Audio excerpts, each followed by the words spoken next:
There are some awful chins within the sport of MMA, and I believe I've created a list of the fighters with the worst chins in the sport. Now, obviously, this is high level MMA. I'm not looking at some random fighter in Ryzen in Japan who's a bantamweight who gets knocked out every single time he fights, okay? High level MMA. All of these guys fought in the UFC before. Let's get started with the banker, the guy who cannot fail. I believe he has the worst chin in the sport, Johnny Walker. Dare I say a gust of wind could probably put him out cold. A slight breeze. He opens the door a little bit too sharply. Oh, he's gone. He's sleeping.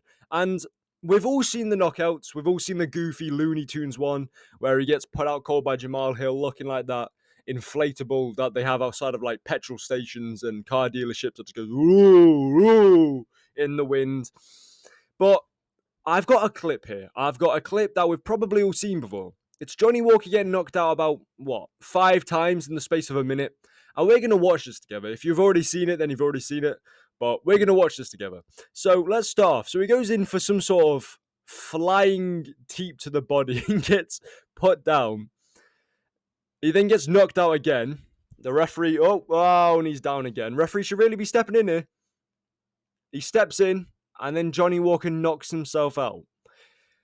Now, I kind of yapped over that, but we're going to replay it and we're going to pause it at key moments during this fight. So, starting off, he goes in for a flying teep to the body.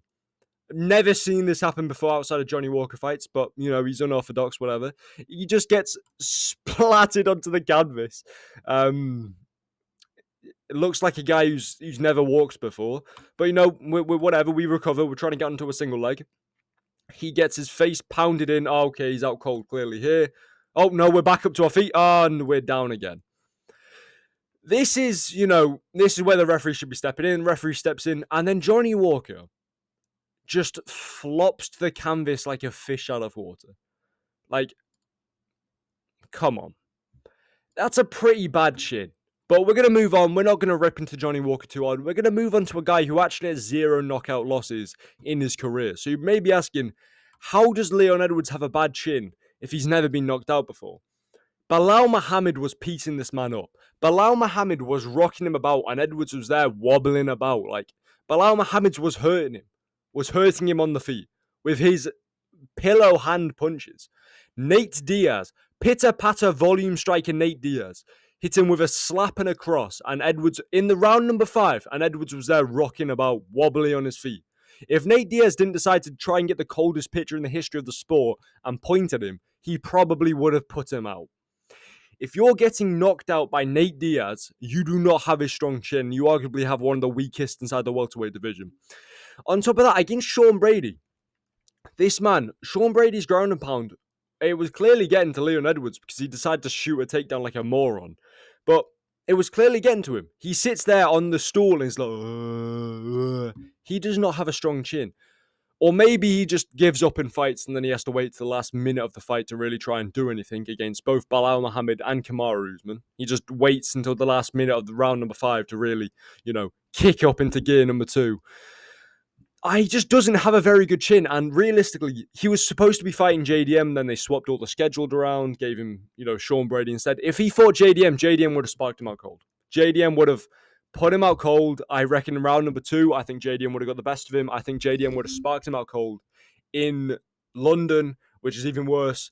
But he got lucky with that one. I think he's gonna get knocked out with the next guy he faces.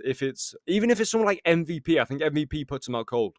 So he does not have a very strong chin. Moving on, Cody Garbrandt. I mean, he was the best fighter in the world for 25 minutes. Since then, though, hasn't really been able to find that form and has been knocked out rather easily. I mean, gust of wind, similar to Johnny Walker, probably would put Garbrandt out cold at this point in his career. I mean, back-to-back knockout losses to TJ Dillashaw isn't great. I'm just trying to get his Tapology up because I'm very unprepared and I haven't got anything up. I mean, Kai Kara-France round 1 knockout at flyweight. Granted, it's flyweight, you probably cut a little bit more weight. If you're getting knocked out at flyweight, get out. You know what I mean? You shouldn't. It's hard. If you're getting knocked out at flyweight, it's tough. And the same goes for Matt Schnell that I'm going to bring up. I'm just going to mix these two together. If you're getting knocked out at flyweight, it's tough because you've got nowhere else to go. You can't go down a division to try and get guys with less power in their hands. You can't necessarily go up a division if the weight cut's too much for you, because, well, if you go up a division, they're just going to hit harder and they're going to put you out cold. So it's not a case of like, oh, I'm a featherweight, I'm going to cut down to bantamweight and they're going to hit a little bit lighter. It's tough. And the same goes with Matt Schnell. This man is consistently getting knocked out at flyweight. He had us believing that Steve Erceg was some sort of deadly finisher. Like Steve Erceg was some sort of he's a marauder. Look what he did to Matt Schnell. Like Matt Schnell just gets knocked out far too easily for the sport. Like he has 7 losses at flyweight, none of them coming by decision, by the way.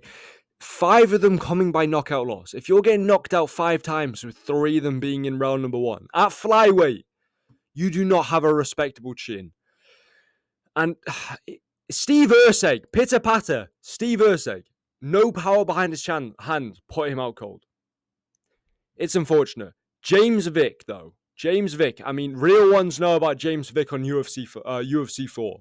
If you wanted an easy knockout, you would pick this guy in UFC 4. And because he had the worst chin in the game, you would go welterweight division. You would go, well, who'd you even go as? Like, what, Shavkat? Who's even got Gilbert Burns, maybe Kamaru Usman, Leon Edwards? You would pick James Vick, and you would knock him out every single fight because he just couldn't take any punches at all. Same goes in real life, to be fair. Last year, he fought, I think was it karate or was it MMA? I'm not sure, but it was one of the promotions where they have, like, open, like, mat type thing. So, you know where Muhammad Makayev is at the moment, where they don't have a cage, but it's kind of like this square that's slightly dented into the ground. It's weird. I think it's a karate promotion. I'm not sure. But he got like wheel kicked or head kicked out cold, and it was nasty, man. It was nasty. This man always gets KO'd in the nastiest ways. No chin to his name at all. It's unfortunate, but you know, James Vick, he's a bit of a niche one, but no chin. And we're gonna end the video with a bit of an older one. Chuck Liddell. Chuck Liddell post 2007. He is, I mean, no chin whatsoever. Like, obviously, I didn't watch many of his fights because my fault for 1, not being born, and 2, not knowing how to walk when this man got his last win in the UFC against Vanderlei Silva. Like, come on, I was learning how to walk. Give me a break. My fault. But Quinton Jackson, knockout 2007. 2008 gets knocked out by Rashad Evans. Gets knocked out 2009 against Shogun Rua. Knocked out 2010 against Franklin, round 1. And then he comes back in 2018 to fight Tito Ortiz and gets knocked out inside the first round. His chin left him in 2007. So, and usually when fighters, when their chin leaves them, they never recover. They're never the same again. And I think that's what's going to happen with Max Holloway. I think he's going to get knocked out cold again in his next fight, go on a 16-fight losing streak, then get cut from the UFC and be called the next Tony Ferguson. I'll see you in the next video. Goodbye.